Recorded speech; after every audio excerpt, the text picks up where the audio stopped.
Olá, graça e paz, boa noite a todos. Estamos retornando para darmos continuidade ao segundo módulo Combatendo a Ansiedade, com o tema principal para dormir em paz.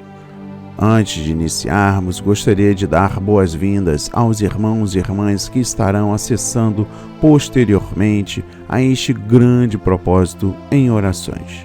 Bom dia, boa tarde ou boa noite. Não sei exatamente o horário do clique, mas eu creio poderosamente que há de te aproximar, que há de te colocar no caminho da cura para combater esta ansiedade que vem te assolando anos e anos e anos. Nem sempre é fácil descansar à noite diante de problemas e decisões difíceis. Para dormir em paz, é o propósito em orações combatendo a ansiedade, com mensagens que nos relembram da segurança que a fé em Jesus nos traz. Bons sonhos.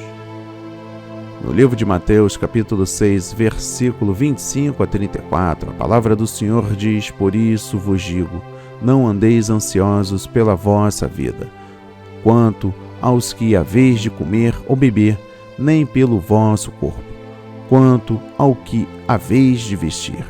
Não é a vida mais do que o alimento e o corpo mais do que as vestes? Observai as aves do céu. Não semeiam, não colhem, não ajuntam em celeiros, contudo vosso Pai Celeste as sustenta.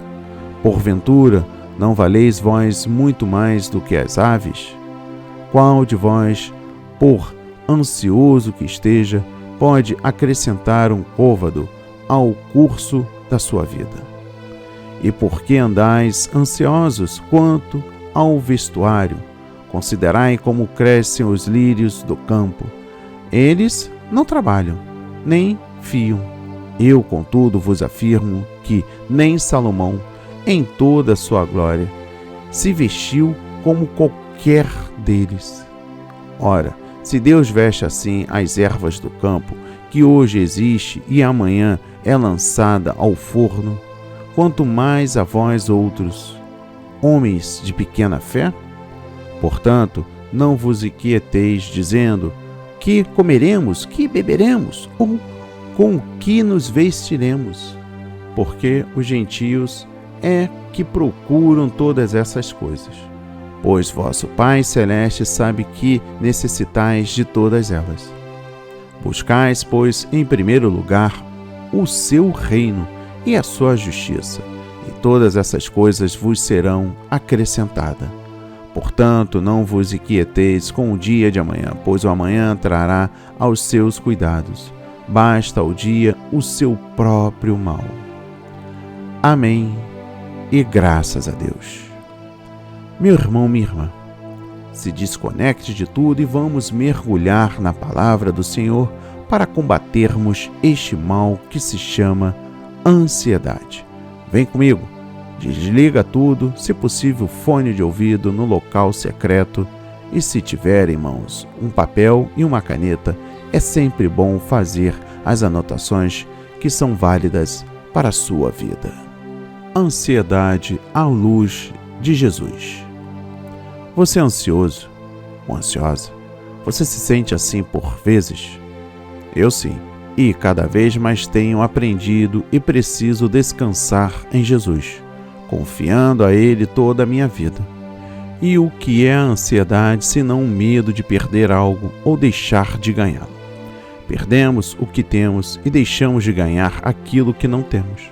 As pessoas, neuroticamente, ficam com pensamentos acelerados, antevendo o que podem perder ou sempre. Preocupam-se se vão ou não passar no vestibular, ser acometido por uma doença, estar fadado e ficar sempre sozinho, sem uma companheira ou um companheiro. Ansiedade, no geral grego, neste texto, significa estrangulamento, sufocar, tirar as nossas forças. Vale lembrar que, de acordo com a OMS, 50% das pessoas que passam pelos hospitais são vítimas de ansiedade. O tempo é um mal-estar social que pode conduzir à ansiedade. Lidar com a ansiedade sem saber que isso os fazem ainda mais ansiosos, pois na falta destes artifícios, quem sobre é a mente e a alma e o corpo. A proposta de Jesus é observar, olhar ao redor, ver o que está acontecendo, ver os movimentos da vida e o que Deus tem feito ao redor.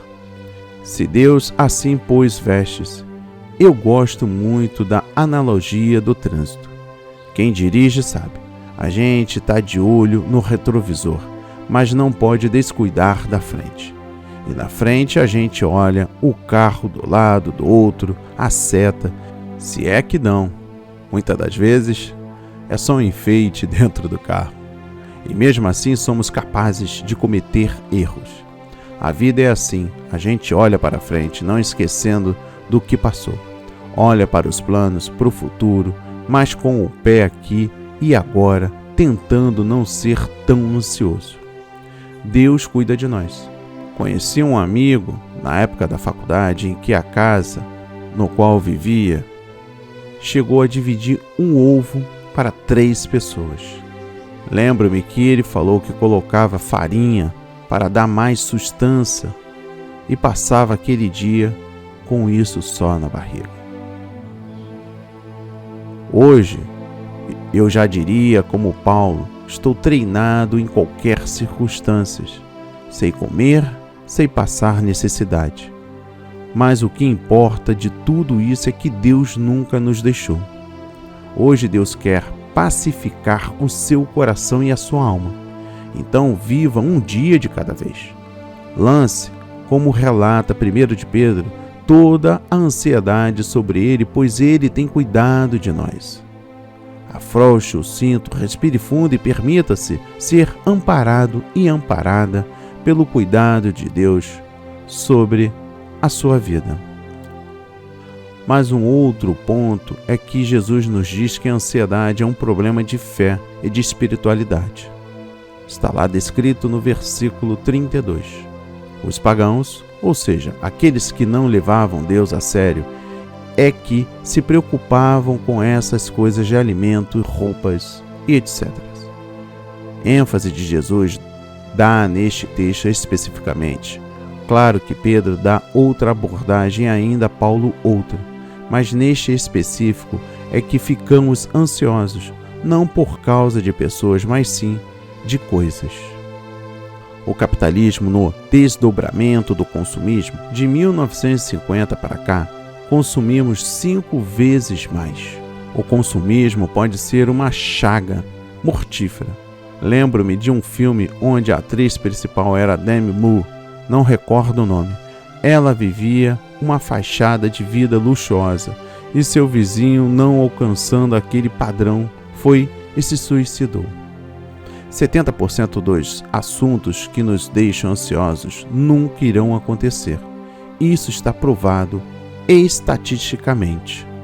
Jesus ainda nos diz que a ansiedade é fruto da incredulidade.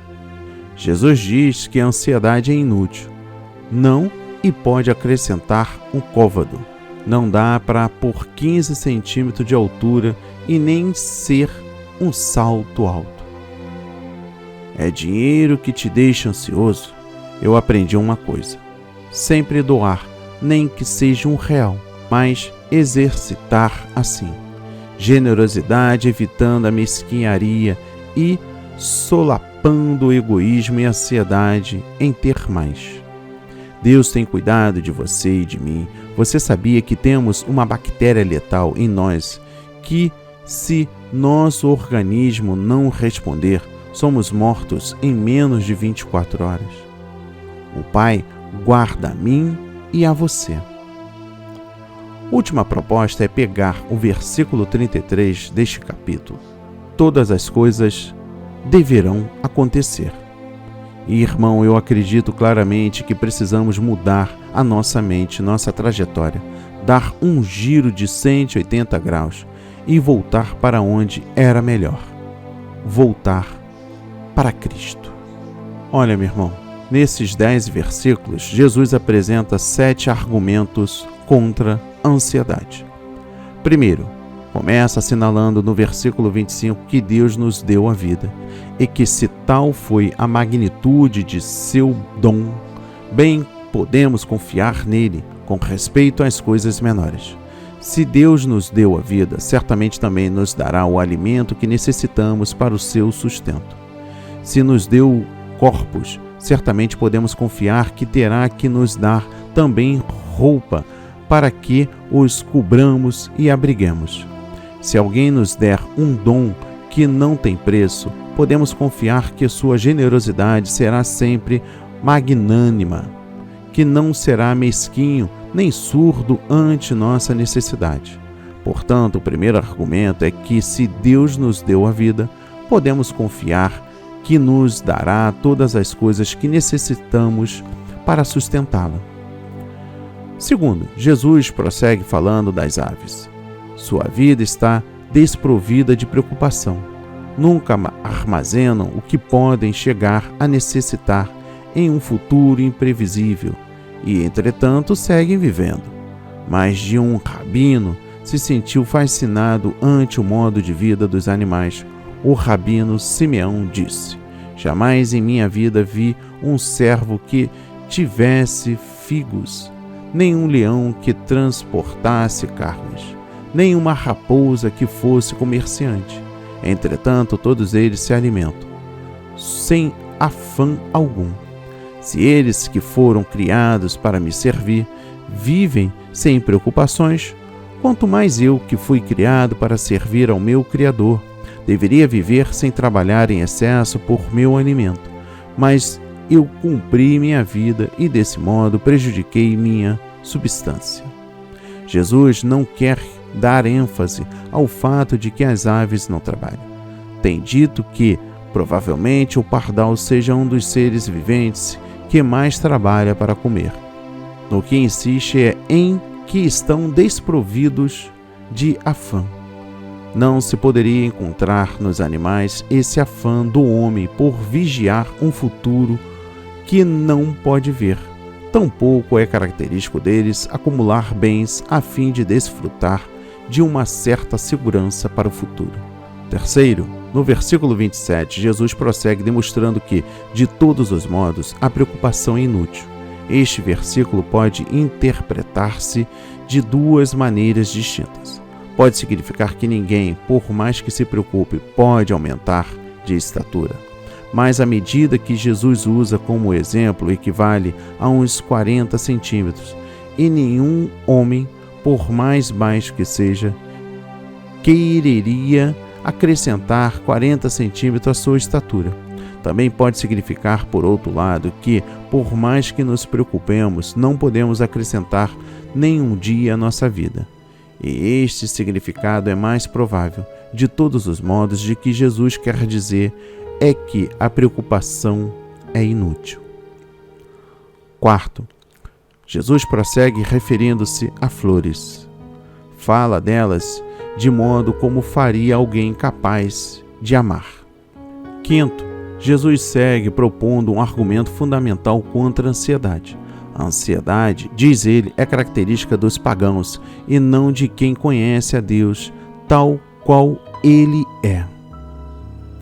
A ansiedade é essencialmente desconfiança com respeito a Deus.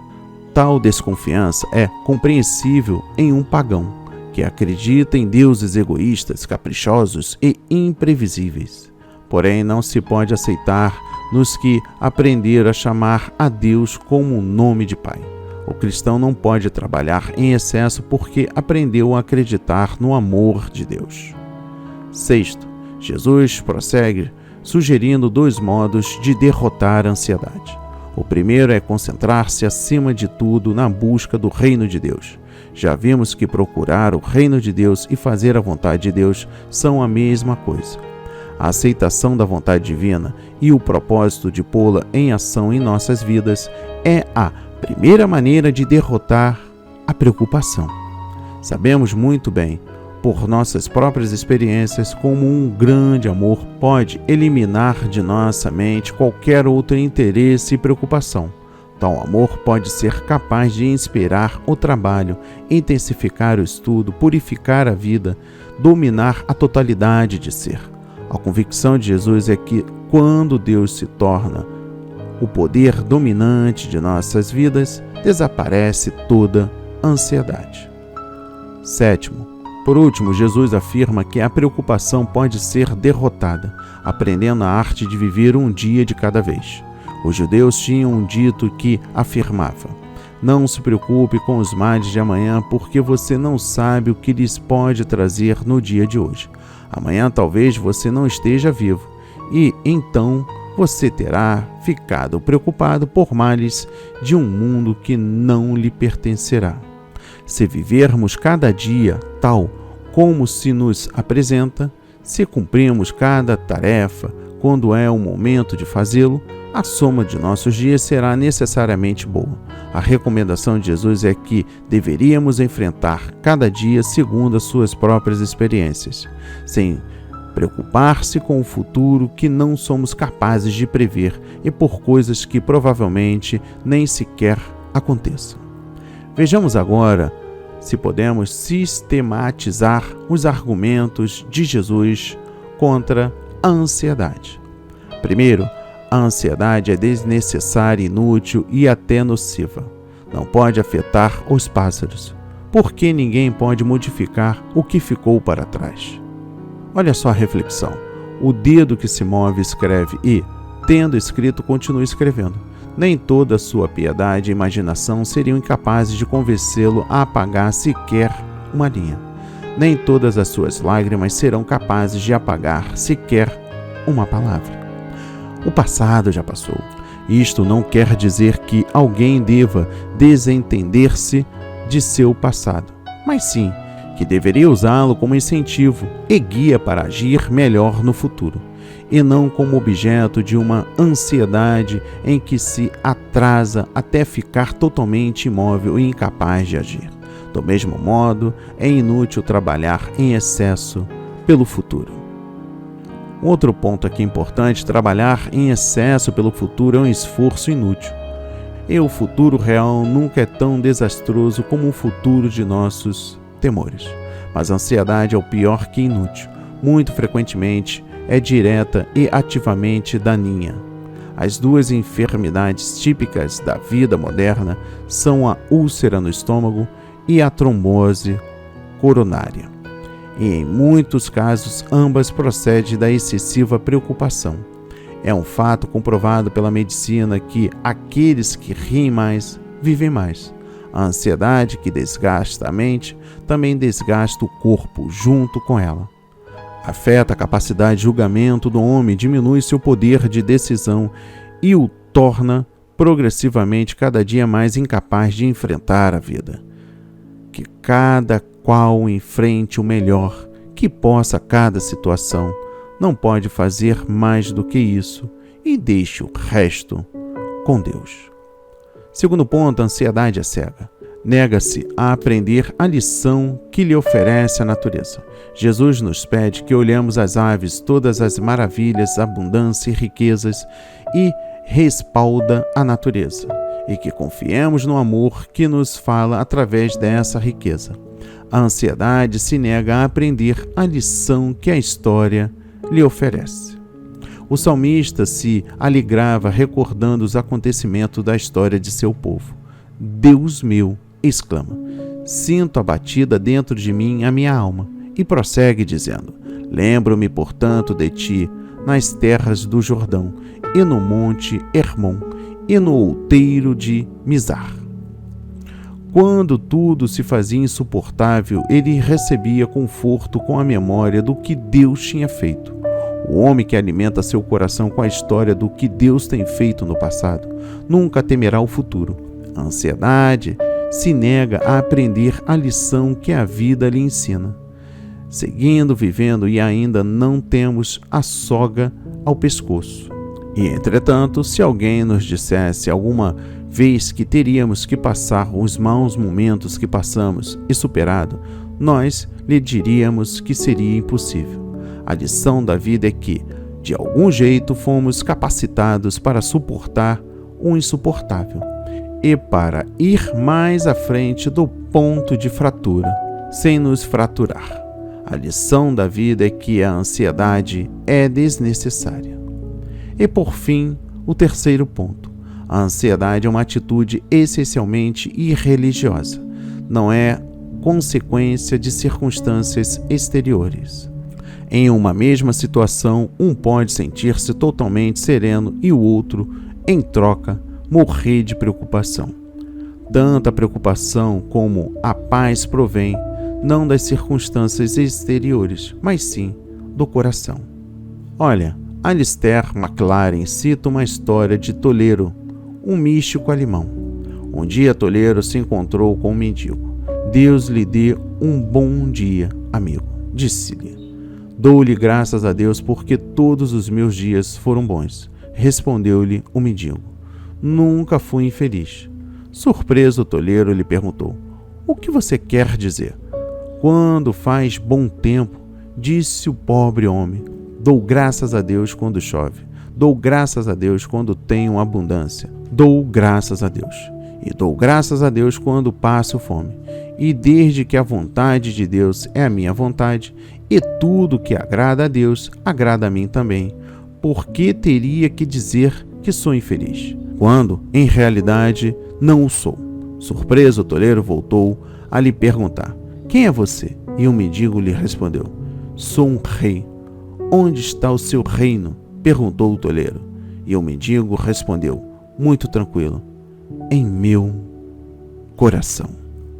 Isaías já havia dito muito tempos antes, tu, Senhor, conservarás em perfeita paz aquele cujo propósito é firme, porque ele confia em ti. Isaías 26, versículo 3. Como sustentava aquela mulher nórtida da história, sempre sou feliz e o meu segredo é navegar sempre pelos mares, mas deixar sempre o meu coração no porto. Olha, meu irmão, minha irmã, e eu encerro este segundo dia deste grande propósito em orações combatendo a ansiedade com um tema principal para dormir em paz, com a seguinte mensagem. É possível que haja pecadores piores que a ansiedade, mas certamente nenhum é tão prejudicial, nenhum tão paralisante. Não pense no amanhã com ansiedade. É um mandamento de Jesus. E este é o caminho que há que nos levar não somente à paz, mas também ao poder. Feche os olhos. Se concentre comigo. Em alguns momentos da vida, por diversas razões, perdemos o sono. E hoje aprendemos várias instruções dadas por Jesus. Viramos para lá e para cá a noite toda. Tentamos nos concentrar. Fechamos os olhos. Quem sabe até contamos carneirinhos. Mas o sono não vem. na véspera de uma viagem, prova, exames de saúde, cirurgia, decisão importante a tomar, e o sono não vem. Olhamos para o relógio, que é um grande inimigo, levantamos, deitamos e nada. Isso lhe parece familiar? Por quê? A ansiedade toma conta da nossa vida em diversos momentos. Ah, Senhor, ensina-me novamente a confiar naquilo que a Tua palavra diz. Por isso, não fiquem preocupados com o dia de amanhã, pois o dia de amanhã trará as suas próprias preocupações. Querido Pai Celestial, lembra-me de que amanhã está em Tuas mãos, de que minha vida, minhas preocupações e o meu sono estão nas Tuas mãos. Lembra-me, pois é muito fácil esquecer isso. Lembra-me quando a ansiedade estiver me sufocando, daquilo que o salmista testemunhou. Eu me deito e durmo tranquilo e depois acordo porque o Senhor me protege. Em nome de Jesus. Em nome de Jesus. Arranca este mal de mim, Pai. Arranca esta ansiedade de mim e me permita ter noites tranquilas, no seu repouso, no seu descanso, no seu colo. Em nome de Jesus.